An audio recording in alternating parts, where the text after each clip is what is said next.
हमारा जो मोटिव है ये वीडियो बनाने का तो यही है कि हम जो सिचुएशन में फंसे आप वो सिचुएशन ना फंसो। कि उसमें कैसा होगा ना कि एक प्रॉब्लम से जाके और 2-3 प्रॉब्लम्स और बढ़ गए। स्टॉक में कन्वर्ट करने के लिए यहाँ खर्चा हो रहा है, मतलब वो कॉस्ट की मुझे 35,000 रुपीज़, जिसमें पॉप्स एंड बैंक्स वगैरह, मतलब ट्यूनिंग अच्छी। व्हाट इज अप एवरीवन, स्वागत है आपका टीम वापस से। बहुत दिनों बाद हमारी आस्था का वीडियो आ ही गया है फाइनली। बहुत लोग रुके हैं कि भाई अपडेट क्या है, अपडेट क्या है। बहुत लोगों ने इंस्टाग्राम पे भी हमको डीएम किया है कि क्या हो गया, सॉल्व हुआ कि नहीं प्रॉब्लम। तो प्रॉब्लम हमने फाइनली सॉल्व कर दिया है, बट इसमें बहुत सारे सिचुएशन ऐसा है कि जिधर हमको ऐसा लगा कि भाई प्रॉब्लम सॉल्व होनी ही नहीं वाली है। और अभी करंटली मतलब हम लोगों ने क्या क्या गलतियां किए हैं और कहाँ तक हम लोग का सिचुएशन ऐसा आ गया था जब हम लोग पूरा ऑलमोस्ट मतलब समझ नहीं आता कि करना क्या है। इसके लिए ये वीडियो हम इसके लिए बना रहे ताकि अगर आप ऐसे कोई सिचुएशन में आओ तो ये वीडियो देखने के बाद आपको पता चल जाए कि भाई एक्चुअल प्रॉब्लम जो आपको आ रही है वो आप डिसाइड कर सकते हो गाड़ी के हिसाब से। तो स्टार्ट से मैं बता दूं कि स्टार्ट में हम लोगों ने क्या किया था। सबसे स्टार्ट में जब ये हमारी आस्था है, इसमें हमने लगाया आरआरपी का फुल सिस्टम हेडर पाइप्स और एग्जॉस्ट भी। ऑलरेडी एग्जॉस्ट स्लिप-ऑन्स हम लोग के पास अवेलेबल थे। फिर हमने इसको फुल सिस्टम का जो हेडर पाइप्स है वो मंगाया था आरआरपी का। तो उसमें क्या हो गया कि जब वो गाड़ी जो ईसीयू थी वो स्टॉक पे रन कर रही थी, तो ऐसा हम लोग स्टार्टिंग में इतना आइडिया नहीं था कि जो स्टॉक की जो ईसीयू है उसको रीमैप भी कराना पड़ता है। ये बात पटेल भाई को भी नहीं पता थी। बिना रिसर्च के करा दिए थे।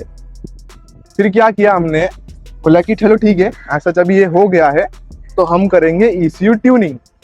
तो ईसीयू ट्यूनिंग मतलब कि क्या है, पहले सिंपल सी बात मैं आपको एकदम समराइज करके बता देता हूँ। जैसे कि अभी गाड़ी जो स्टॉक में है, स्टॉक हेडर स्टॉक मतलब जो एग्जॉस्ट है वो भी लगी हुई है, पर जितनी भी है वो आरटीओ के नॉर्म्स के हिसाब से उन्होंने डिजाइन करके रखा है। और ईसीयू भी वैसी ही मैप देगी, मतलब इतना पेट्रोल में दूंगी, इतना ऑक्सीजन लेना है और इतना वो कंबशन होके एग्जॉस्ट से बाहर निकल जाएगा इतने स्पेसिफिक टाइम पे। पर यहाँ पर क्या हुआ है कि हमने लगा दिया है full system exhaust free flow, बीच में कुछ कैटलिटिक करने पूरा डीकैट कर दिया अपन ने। तो इसकी वजह से क्या हो रहा है कि जो ईसीयू चल रही है स्टॉक पे और जो पूरा फुल सिस्टम चल रहा है वो चल रहा है, वो भी स्टॉक पे चल रहा है। मतलब कुछ लॉजिक ही नहीं बनता। तो उसमें क्या हो रहा था कि मिसिंग आ रही थी, लैग फील हो रही थी इनिशियली निकलते वक्त में, और थर्ड जर्क आ रहा था। तो ये हमने सोचा कि चलो अभी जाके कराते हैं ईसीयू में ट्यूनिंग।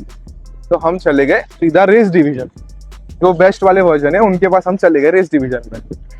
तो रेस डिवीजन में हमने सोचा कि दो टाइप के स्टेज ट्यूनिंग थे, एक था स्टेज 1 एक था स्टेज 2, और ये सब डायनो रन के ऊपर था।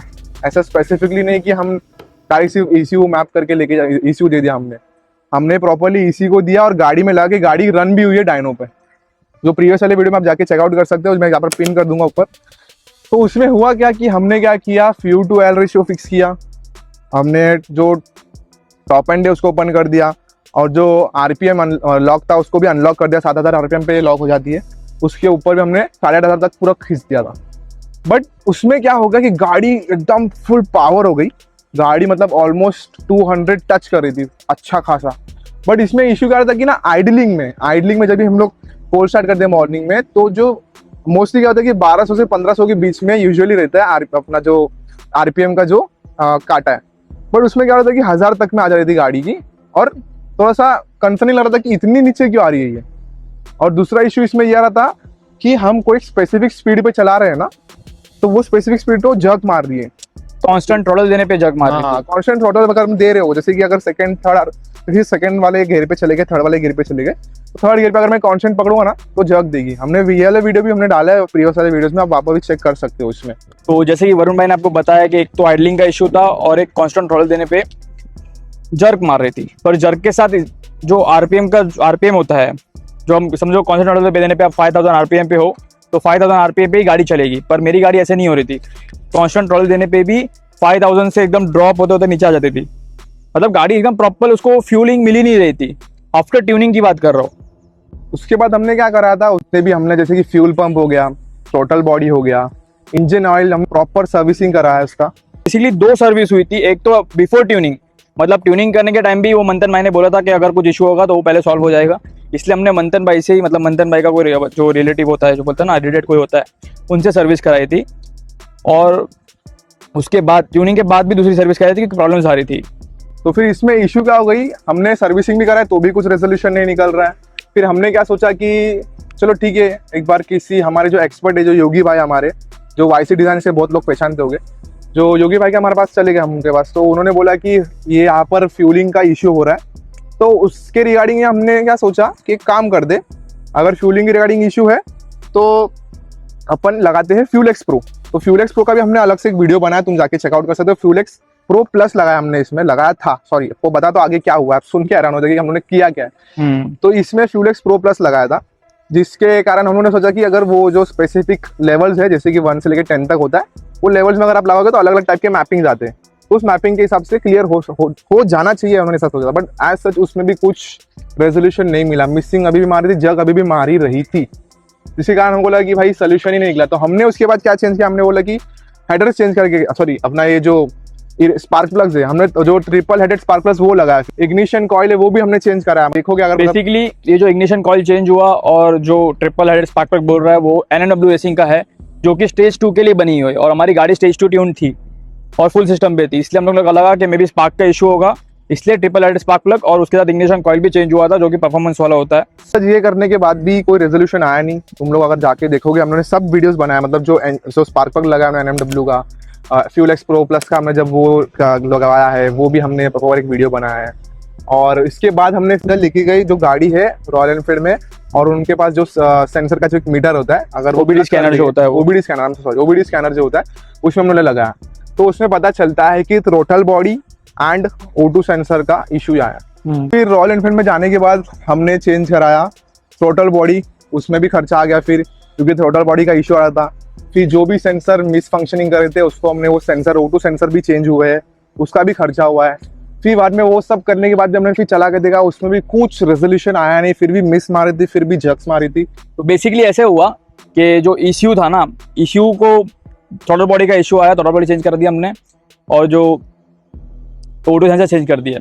उसके बाद RE सर्विस सेंटर वाला ने बोला कि जो आपका जो फुल सिस्टम एग्जॉस्ट है उसको स्लिप ऑन्स पे कन्वर्ट करा दो पहले। तो उसके बाद भी जर्क आ रहा था और आइडलिंग इशू आ रहा था। तो उसके बाद हमने सोचा कि अभी पैसे को भूल जाते हैं, फिलहाल जो स्टेज 2 ट्यून के पैसे गए हैं उसको भूल गए।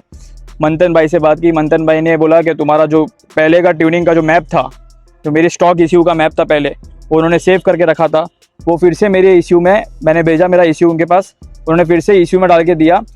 फिर भी मुझे दिक्कत आ रही थी, स्टॉक इश्यू मतलब जो स्टॉक मैपिंग थी, मेरी जो पहली जो मैंने रखी थी फुल सिस्टम कन्वर्ट करने के पहले भी, उस पर भी मुझे इशू आ रहा था।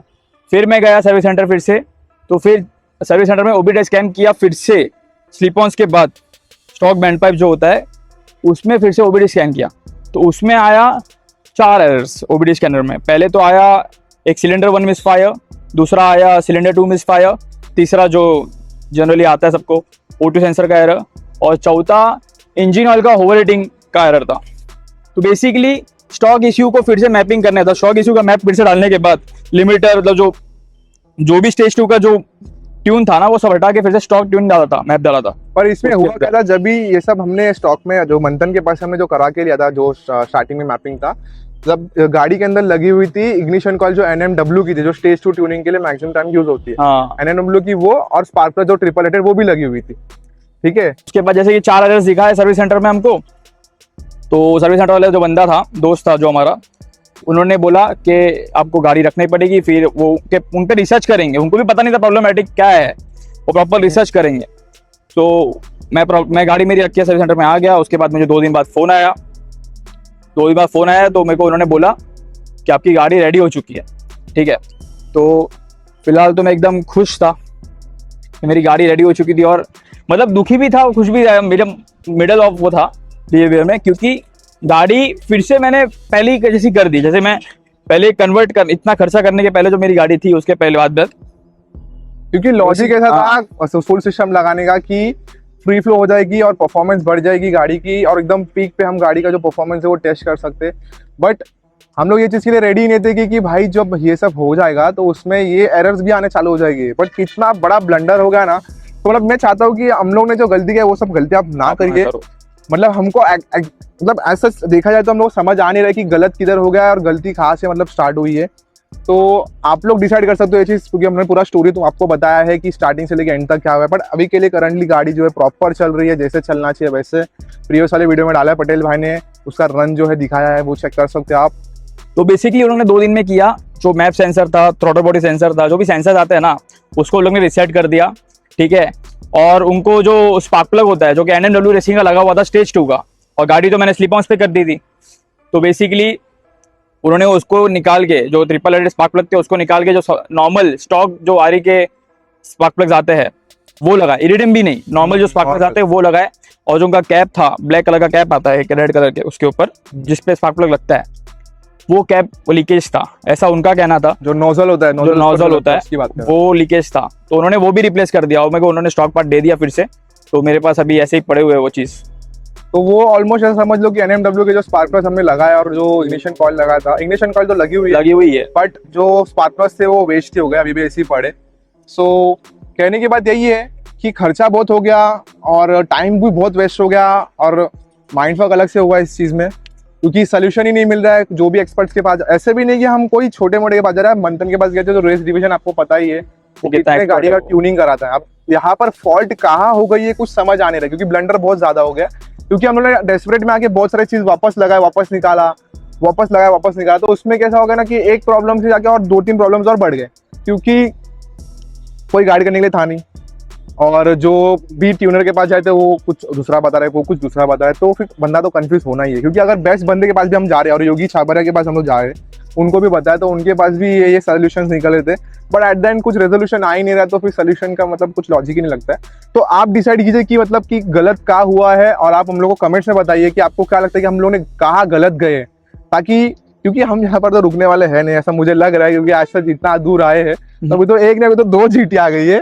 तो सोचो कि अभी क्या होने वाला है, बहुत कुछ आने वाला है, अभी तो बहुत होने वाले। तो आपको मैं बता दूं, और एक चीज मेरे को ऐड करना है कि यहाँ पर खर्चा कितना हो गया। Let him talk about it. वो खर्चे वाला मैं हूँ, मेरी लग चुकी है अभी। तो शुरुआत से खर्चा गिनते हैं, तो पहले तो बैंड पाइप्स को काउंट करते हैं। बैंड पाइप्स आए 15,300 रुपीज़ के, जो कि ओरिजिनल एकदम ब्रांड न्यू मैंने लिए थे, सेकेंड हैंड वगैरह नहीं लिए, RRP के बैंड पाइप्स 15,300 रुपीज़। अब एक नोट करके लिख लीजिए, आपको पता चल जाएगा। कमेंट से बताइए टोटल कितना हुआ है। टोटल कितना हुआ। उसके बाद हमने जब स्टेज 2 ट्यूनिंग के लिए दिया, उसके पहले सर्विस कराई थी जो, वो कॉस्ट की थी मुझे 12,000 रुपीज़। फिर उसके बाद जो स्टेज 2 ट्यूनिंग हुई वो कॉस्ट की मुझे 35,000 रुपीज़। इसमें पॉप्स एंड ब्लैंक्स वगैरह, मतलब ट्यूनिंग अच्छी थी, पर प्रॉब्लम्स पता नहीं किधर आई, क्या फॉल्ट हुआ है पता नहीं है। फिर उसके बाद काउंट करते हैं स्टेज 2 के बाद जो प्रॉब्लम्स आ रही थी, उसके बाद हमने सोचा कि क्या प्रॉब्लम है, तो उसके बाद फिर से हमने सर्विस कराई, जो मुझे कॉस्ट की 18,500 रुपीज़, अराउंड ऑलमोस्ट 19,000 रुपीज़। तो 18,500 काउंट करते हैं, 18,500 रुपीज़ काउंट हुआ। उसके बाद हमने लगाया फ्यूल एक्स प्रो प्लस, जो कि मुझे कॉस्ट किया 12,500 का। उसके बाद मैंने बलते मैं पावर टॉनिक्स का जो स्विच आता है वो भी मंगा लिया, मुझे पता नहीं था कि वो यूज़ नहीं होगा, पर वो भी मंगा लिया, वो तो यूज़ नहीं हुआ। उसके बाद 1500 वापस चला गया, वहाँ पे 1500 चले गया, जो कि यूज़ ही नहीं हुआ, पड़ा वैसे ही ब्रांड न्यू पड़ा हुआ है मेरे पास। और उसके बाद हमने किया NMW का जो स्पार्क प्लग्स है ट्रिपल हेडेड, और जो इग्निशन कॉइल आया वो आया 7,500 रुपीज़ का, स्टेज 2 के लिए जो आया था वो भी करा है। उसके बाद तो बड़ा खर्चा आया, जो कि है brand new throttle body 16,000 rupees का। और ये जो पार्ट अभी स्टार्ट हो रही है, ये जो खर्चे स्टार्ट हो रही है, ये तो वापस से रीडू करने के लिए स्टार्ट हो रही है। मतलब कि गाड़ी जो हमने स्टॉक बनाने के लिए कराई की थी, उसको स्टॉक में कन्वर्ट करने के लिए यहाँ खर्चा हो रहा है। मतलब हमने गाड़ी को मतलब पावरफुल बनाने के लिए, उसको मतलब और उसका परफॉर्मेंस बढ़ाने के लिए जो कराया था हम लोगों ने ट्यूनिंग, उसको वापस से रीडू करने में खर्चा हो रहा था। जस्ट इमेजिन कितना, मतलब कुछ भी है ये तो, मतलब कोई भी बंदा तो मेंटली पागल ही हो जाएगा, राइट। तो वही लास्ट हमने थ्रॉटल बॉडी का कराया, वो कॉस्ट की मुझे 16,000 रुपीज़। और O2 सेंसर उन्होंने दोस्त थे तो उन्होंने रिप्लेस करके ऐसे ही दे दिए वारंटी बना के। और उसके बाद कॉस्ट की मुझे सर्विस जो 750 रुपीज़ की थी, जिसमें मैप सेंसर्स और जो थ्रॉटल बॉडी का सेंसर जो रिसेट हुआ, जो कि लास्ट 2 दिन में काम हुआ, वो हुआ 750 रुपीज़। तो वो इतना कुछ कॉस्ट नहीं है, वो नॉर्मल कॉस्ट था। पर आप ही बताइए आप टोटल करके कितना हुआ है, और कमेंट में बताना तो हमको भी पता चले हमारी कितनी लग चुकी। तो यहाँ पर इतना खर्चा हो गया है, तो जस्ट आप हमको कमेंट सेक्शन में बताना कि कितना हो रहा है ओवरऑल टोटल। लेट्स से कौन राइट बता दे मैं लास्ट में एकदम एंड में मैं कमेंट को पिन कर दूंगा कि एग्जैक्ट कितना खर्चा हुआ है। आप वो फिगर्स देख के डर जाओगे कि भाई ये ट्यूनिंग में रीडू करने में उतना खर्चा हो गया है। लोग बहुत वेट कर रहे थे कि क्या है, कब तक आएगा, फाइनल कुछ सोल्यूशन ही नहीं दिया है, क्या है। तो ये ऐसा सोल्यूशन है। और हम आप लोग देख रहे हो कि हमको ये रूप में हम एक्चुअली राइड पे आए, तो हम लोगों ने सोचा चलो राइड पे आए बहुत दिनों के बाद हम राइड पे आए। बहुत दिनों के बाद आए, क्योंकि गाड़ी जो है इतनी 2 problematic खड़ी थी, है, हाँ। पहली बार ऐसा हो रहा है। मतलब दोनों 650 सीसी जो खड़ी है। बट ऐसा जो होता है अच्छे के लिए होता है, यही सोच के हम चलेंगे। हमारा जो मोटिव है ये वीडियो बनाने का तो यही है कि हम जो सिचुएशन में फंसे, आप वो सिचुएशन में ना फंसना नहीं। फंसो। क्योंकि जो लेवल का ट्रॉमाटाइजेशन और जो लेवल का मेंटल प्रेशर आता है, क्योंकि गाड़ी हमारी जो है ये प्यार है यार, इसको हम प्यार करते हैं, ये हमारी और प्यार है। सिर्फ एक दिन की बात नहीं है, लगभग 5 से 6 महीना में इसके पीछे रोया इन द सेंस, मतलब तड़पा हूँ क्या भाई मेरी गाड़ी ठीक हो जाए बस। मतलब हम राइड पे नहीं जा हाँ, रहे थे, 6 सोचो कि महीने आज से का राइड पे पहला नहीं जा रहे राइड है थे। ये। मतलब ऐसा समझो कि गाड़ी सब कुछ ठीक होने के बाद ये पहला राइड है जो हम लोग सुकून से घूम रहे कर पा रहे हैं, घूमने के लिए आए, सिर्फ चेकअप करने के लिए। मोस्टली हम हमेशा आते थे जस्ट चेक करने के लिए कि भाई अभी सही चल रही है, अभी सही चल रही है, यही चलता था हमेशा। So that's it for the vlog guys, I think so यही है जो कंक्लूजन यही था। बाकी अगर आपको कुछ इन डेप्थ जानना है तो डेफिनेटली आप इंस्टाग्राम पे हमको डीएम कर सकते हैं, तो हम कमेंट बॉक्स में हमको कमेंट कीजिए, हम वहाँ पर डेफिनेटली आपको एलाबोरेट करके बता देंगे। Yes. और बहुत सारे पार्ट्स हमारे पास पड़े हुए हैं स्पार्क पर, जैसे कि बताया। जैसे अगर आपको कुछ इंटरेस्टेड हो तो लेट अस नो, हम आपको जो भी स्पेसिफिक प्राइस रहेगा हम उसको बेच के निकालने वाले हैं, निकाल देंगे। क्योंकि रख के कुछ मतलब नहीं है, किसी और को यूज आ जाएगा। Yes. लाइक शेयर और सब्सक्राइब करना। So that's it for the vlog guys, बाकी Ram Ram. Ram Ram. I grew up in a place where they told you what to chase. Told you how हमेशा to खुश run the रहना race.